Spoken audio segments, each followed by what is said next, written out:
Donc c'est un jour important pour l'agriculture parce que c'est l'occasion à l'horizon 2020, vous savez que le plan Maroc Vert a un horizon, c'est un bilan d'étape. Aujourd'hui,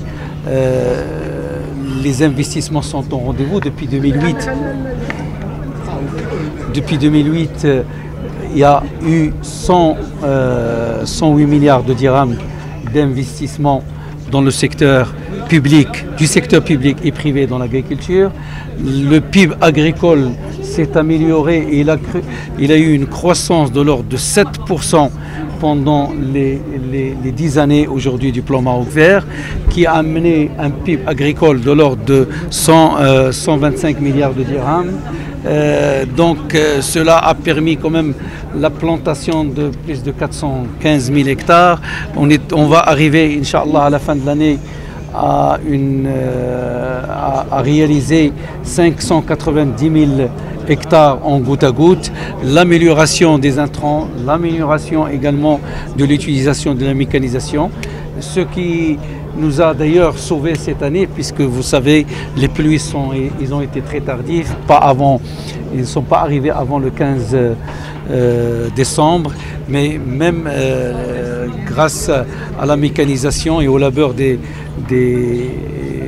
agriculteurs, on a pu rattraper ce retard, on a un bon rendement à l'hectare et aujourd'hui on a un chiffre dont je pense qu'on peut le qualifier d'exceptionnel, qui est de 98 millions de quintaux, qui permettra aux agriculteurs d'améliorer leurs revenus, mais également, vous l'avez vu, dans l'olive, l'huile d'olive ou l'olive, les agrumes, les fruits rouges, il y a eu des améliorations si on les compare par rapport aux 3 dernières années. La moyenne des 3 dernières années, nous sommes à des chiffres de croissance de l'ordre de 38%.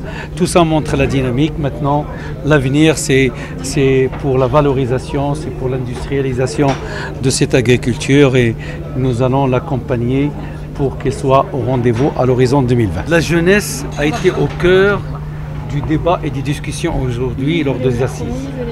Vous avez tous pu observer, regarder le film qui a été présenté, différentes success stories de la part des jeunes dans l'ensemble des régions du Maroc et qui donnent de l'espoir.